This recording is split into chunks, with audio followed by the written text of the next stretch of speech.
Uang ini pastinya Pak ditopang dengan hutang. Tiap tahun 1000 T Pak ditopang dengan hutang. Ini sama kayak Komnas HAM, makan gaji rakyat.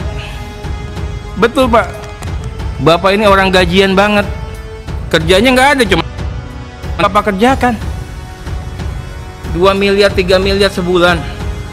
Di DPR ini memang orangnya mungkin banyak yang bodoh, tapi tidak ada yang idiot. Bapak bilang hakim gak jujur, hakim brengsek, hakim kurang bener. Bagaimana konyolnya kayak itu kepada integritas hakim itu pastinya lebih tinggi dibandingkan integritas kayak. Saya bisa jamin. Saya bisa jamin Pak. Kenapa hakim ini nggak banyak ngelobi-lobi mau jadi hakim agung Pak? Kayak mau jadi anggota kayak lobi-lobi Pak. Itu bicara integritas. Bicara pendapatan saya juga nggak tahu Pak, banyakan mana.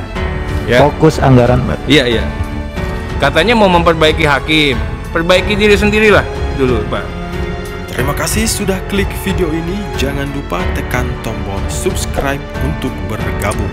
Dalam hitungan saya persilahkan kalian untuk tekan tombol subscribe. 10, 3, 2, 1. Saya ucapkan selamat bergabung dalam channel ini. Kita punya kewajiban ke rakyat. Uang ini pastinya Pak ditopang dengan hutang. Tiap tahun 1000 T Pak ditopang dengan hutang. Kita wajib juga melakukan fungsi-fungsi budgeting ini secara beradab. Ditopang dengan pajak yang dihisap dari rakyat Pak. Kami ingin membangun nasionalisme bapak-bapak semua di sini agar pada saat ngeluarin angka-angka betul-betul sadar. Saya juga minta betul teman-teman para sekjen juga paham mengenai siklus pembahasan keuangan. Kenapa paham? Jangan dikatakan yang di sini udah selesai, nanti main sama Banggar. Disinilah pembahasan kita Pak. Usulan bapak-bapak kita akan bahas, kita akan analisa, dan kita akan masukkan kalau itu memang belum sempurna. Jangan dikatakan ini ruang tertutup, nggak bisa main-main lagi, nanti kita urus di Banggar. Saya juga ingin sampaikan juga, walaupun Bapak sampaikan bonggol besar, idealnya bonggol kecilnya kelihatan. Jadi kami masih bisa meraba. Oh, yang ini seperti apa, yang ini seperti apa. Kami juga bisa menyisir. Oh, yang ini kayaknya nggak bisa, yang ini boleh. Dukungan manajemen, semua dukungan manajemen, tapi diturunkan lagi Pak. Setelah turunannya digambarkan lagi. Saya tidak melihat itu kecuali MA ini. Kalau MA masih ada turunannya. Tapi Pak Sesma harusnya bisa lebih rapi lagi Pak, dibuat lebih rinci lagi Pak. Yang lainnya enggak, kita beli karung apa? Kucing dalam karung kosong. Betul nggak Pak Johan Budi? Ngangguk lah Pak Johan Budi ya. Kami juga punya narasi besar Pak. Sebagai partai penguasa kita juga ingin bertanggung jawab. Dan kami ingin semua postur APBN ini dapat dipertanggungjawabkan kepada rakyat. Kami juga ingin memastikan pada periode ini dan tahun ini saatnya memastikan APBN kita ini APBN yang berkualitas, yang akuntabel Pak, yang merupakan cerminan aspirasi rakyat. Saat inilah kita bisa bermain. Saat ini ruang permainan kita, bagaimana kita mengedepankan segala program yang pro rakyat di bidang komisi kita masing-masing. Nah, saya ingin sampaikan Pak Sesma jangan terlalu dilobi di atas di Banggar. Ya, secara konstitusional, secara undang-undang Pak, otoritas anggaran ini ada di komisi Pak. Pak kepimpinan Pak Adis, Bapak ini pemegang otoritas, bukan di sana Pak. Undang-undang dasar, undang-undangnya begitu. Selesaikan di sini semuanya Pak. Mudah-mudahan ini bisa jadi kesepakatan kita. Banggar hanya meletakkan atau melaksanakan atau melakukan sinkronisasi. Itu bunyi undang-undangnya Pak. Membahas alokasi anggaran yang diputuskan di komisi. Makanya teman-teman fight, saya minta tolong betul ini. Saatnya kita fight di sini Pak. Jangan sampai nanti perdebatan ini kan baru pembahasan tingkat pertama, mau dibahas lagi, nggak ada pembahasan berlanjutan, nggak selesai di sini, hilang kesempatan kita Pak. Ini teman-teman, apalagi ada Pak Wayan, ada yang masih baru-baru ini, biar bisa membantu kami lah Pak. Ya, jangan sampai nanti singkat, nanti akan dibahas tingkat lanjut, nggak ada lagi pembahasan. Berikutnya kita juga ini semua nih, MK sama KY, ini yang kita harapkan, hakim itu pastinya jujur Pak. MA paparannya jujur. Angka-angka anggaran banyak yang tidak terserap, kenapa? Karena perjalanan dinas tidak dapat dilaksanakan, karena semuanya virtual. Dikembaliin uangnya Pak. Ini Mahkamah Agung. Saya nggak ngelihat paparan di MK sama di KY. Nah kami juga lihat. Nah kalau begitu nanti kaitannya sama KY itu nggak perlu lagi mengawasi hakim orangnya datang ke pengadilan Pak. Pakai teknologi sekarang ini Pak. Bapak duduk di sini di pengadilan mana aja saya bisa lihat Pak. Saya aja bisa lihat. Suara hakimnya kedengeran Pak. Jadi ongkos buat pindah-pindah itu nggak usah lagi Pak. Nanti dicoret aja Pak. Datang ke pengadilan ngawas-ngawasin hakim udah ilangin aja Pak. Nah, berikutnya mengenai akses rakyat ke keadilan Pak Sekma. Nah, yang mengenai peradilan umum yang bebas biaya perkara ini kalau bisa di endorse. Nggak usah susah-susah Pak. Bagi mereka yang memberikan notifikasi saya ingin peradilannya gratis biaya perkaranya. Contohnya MK mendeklar gratis, tapi kan MK memang perkaranya spesifik. Kalau semuanya gratis kan memang jebol. Kalau kita lihat biaya penanganan perkara hanya 400.000, 200.000, kita gratisin pun nggak apa-apa sebenarnya. Di dunia internasional kita katakan akses rakyat ke keadilan itu 100% tanpa berbiaya. Itu cantik Pak didengar dunia internasional Pak. Berikutnya kami mohon dipaparkan terkait dengan anggaran peningkatan kualitas demokrasi dan perlindungan HAM di dunia internasional. Ya, kemudian pertemuan-pertemuan yang berskala internasional. Pada saat ketua MK yang lama Pak, saya masih diundang Pak. Bisa ke luar negeri, bisa kemana, bisa ikut conference gitu kan. Kalau sekarang ini nggak kelihatan lagi. Begitu dapat uang MK-nya, udah hilang, udah nggak ini lagi Pak. Nah, memodernisasi peralatan persidangan jarak jauh melalui mini courtroom di 51 perguruan tinggi. Ini di mana mini courtroomnya? Tadi Pak Habibur Rahman mengatakan mini courtroomnya di mana nih, kita juga nggak tahu. Perguruan tingginya apa saja? Itu Pak. Kemudian kenapa ada 4 desa konstitusi? Itu kita juga nggak tahu. Untung ada di Nagari di Sumatera Barat masih merepresentasikan lah, kita bisa terima. Tapi yang lain-lain ini kan teman-teman juga pengen tanya, kenapa 4 dan kenapa 4-nya di situ. Kemudian untuk tahun 2022 Pak. Ya. Nah, karena sebentar Pak, yang penanganan perkara itu kan minta tambahan lagi 76. Kalau tambahan 76 di total jadinya 168 untuk 100 perkara Pak. Iya Pak ya.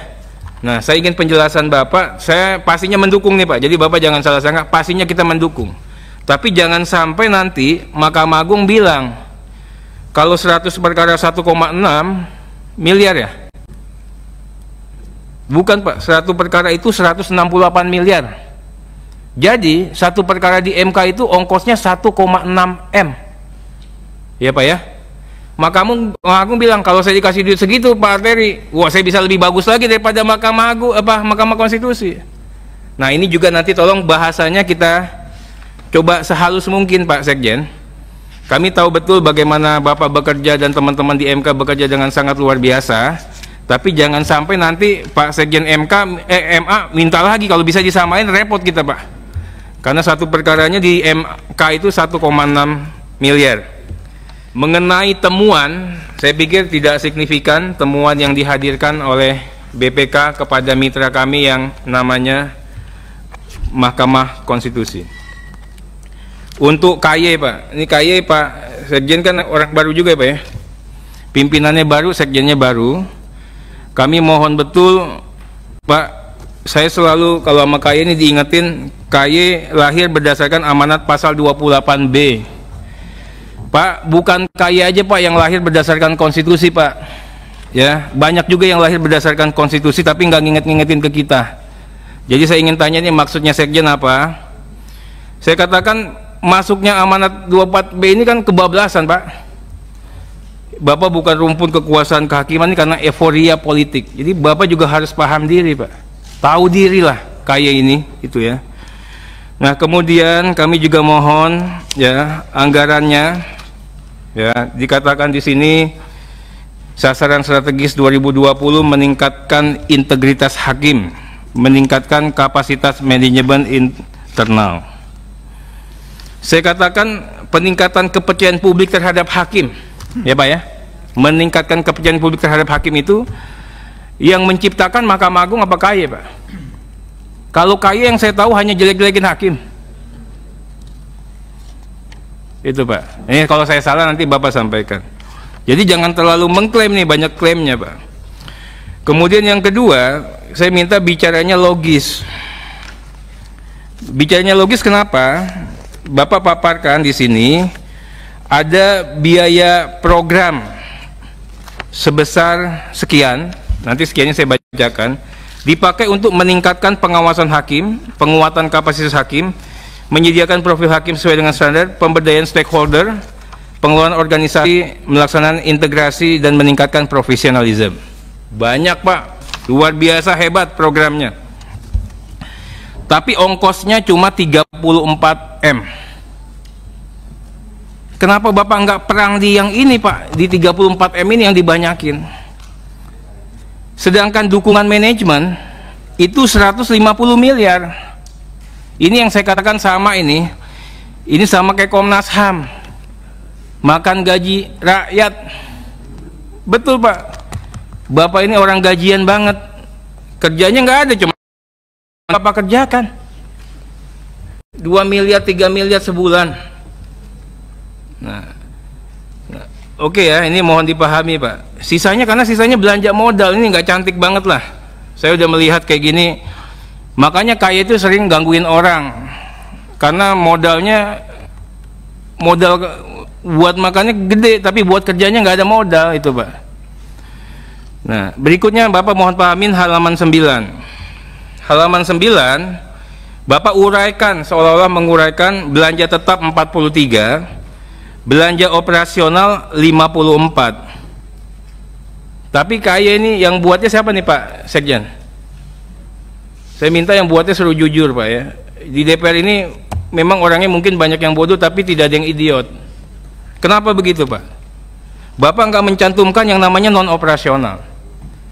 Padahal non operasional Bapak itu yang paling tinggi dan paling banyak Pak. Ini yang saya bilang kejujuran lah. Bapak bilang hakim nggak jujur, hakim brengsek, hakim kurang bener. Tapi di sini aja kayak nggak bisa ngurain nih. Ya, saya minta satuan 3-nya dikasih deh Pak, yang kemarin Pak, biar nanti kita bisa bantu KY bagaimana bisa memformulasikan politik anggaran KY yang baik. Kemudian anggaran untuk profiling database rekam jejak hakim, rekam jejak hakim yang valid dan terpetakan. Pak, di Mahkamah Agung itu udah ada. Tahu nggak di Mahkamah Agung udah ada nih Pak? Apa susahnya sih koordinasi sama KY, sama Mahkamah Agung? Mana datamu sini? Kalau datamu nggak cocok, ini ada perbaikan. Lebih murah Pak daripada dibuat anggaran lagi. Percaya dong sama Mahkamah Agung. Ya kalau nggak percaya, Bapak dikasih ruang untuk koreksi. Kan ada MOU tuh Pak ya, MOU Pak ya. Nanti dibaca juga MOU-nya itu. Jadi saya minta betul yang kayak gini nih, database rekam jejak hakim jangan dibuat sendiri. Bapak baru lahir, hakim-hakim udah jalan udah tua Pak. Masa anak bayi ngawasin yang kakek-kakek gitu Pak. Berikutnya mengenai anggaran advokasi hakim. Hakim yang belain bukan KY Pak, hakim sendiri Pak. Itu Pak. Jadi jangan Bapak kelihatan kayak gini, mengganggu hakim dalam proses persidangan. Emang yang bantuin KY? Enggak Pak. Hakim itu koordinasi sendiri, nelpon polisi sendiri, nelpon TNI sendiri, nelpon Komisi 3 sendiri. Pernah nggak hakim nelpon KY? Nggak pernah. Ini nggak usah Bapak kasih anggaran yang gini Pak. Mengancam keamanan hakim di dalam dan di luar persidangan. Yang ngancam hakim itu kan KY, bukannya Bapak, bukan yang lain. Iya Pak. Menghina hakim dan pengadilan, ini KY lagi. Itu loh. Nah, jadi saya katakan yang kayak gini mohon juga nanti Dicobalah dielaborate lebih lanjut. Mengenai daftar kebutuhan regulasi, ini Pak Sekjen kami sensitif terkait dengan isu-isu yang berkaitan dengan pembentukan peraturan perundang-undangan. Ada revisi undang-undang KY, Pak. Saya ingin tanyakan kenapa sih Bapak revisi undang-undang KY, Pak? Ya, apa yang kurang dari kewenangan yang begitu melimpahnya? Kenapa Bapak masih berpikir revisi undang-undang KY? Yang kedua, ada MOU KY dengan Mahkamah Agung. Bapak harus baca nih teman-teman KY, komisioner-komisionernya nih. Ya. Apa itu? KY hanya bisa menginterfere sebatas ya yang non yudisial, Pak. Sekarang saya bisa buktikan, Pak. Nanti saya bawa ini segini, Pak, di meja saya, Pak. Yang hakim diintervensi oleh KY yang berbau yudisial. Ya Pak Sekjen ya, tolong hati-hati banget nih Pak Sekjen. Jangan-jangan Bapak minta anggaran, nanti jangan-jangan kita evaluasi, KY nggak ada lagi, itu loh. Ya, nggak, Bapak jangan hanya minta anggaran, jangan-jangan kita evaluasi, KY nggak ada lagi, Pak. Tolong banget, Pak, nanti saya kasih nih, Pak. Bagaimana konyolnya KY itu kepada integritas hakim itu pastinya lebih tinggi dibandingkan integritas KY. Saya bisa jamin. Saya bisa jamin, Pak. Kenapa hakim ini nggak banyak ngelobi-lobi mau jadi hakim agung, Pak? KY mau jadi anggota KY lobi-lobi, Pak. Itu bicara integritas. Bicara pendapatan saya juga nggak tahu, Pak, banyakan mana. Ya. Fokus anggaran, Pak. Iya, iya. Kemudian mengenai usulan tambahan KY, Pak. Jadi KY bukan tidak meminta usulan tambahan. KY tetap ada, Pak Ketua. Tadi kan dikatakan tidak ada. KY tetap meminta usulan tambahan anggaran 33 miliar, Pak. Ini yang saya katakan, Pak Ketua, ini yang namanya nggak boleh. Ini yang namanya konyol. Iya di 2021 nih. Ini sebentar makanya. Ya. Di 2021. Kenapa dia nggak minta? Itu maksud saya, Pak. Nah, kenapa Bapak non operasionalnya Bapak nggak laporkan? Ya. Habis itu Bapak minta di 2021 yang 33 lagi. Uang non operasional saya nggak tahu dipakai buat apa aja. Sekarang Bapak minta lagi 33 M. Katanya mau memperbaiki hakim. Perbaiki diri sendirilah dulu, Pak.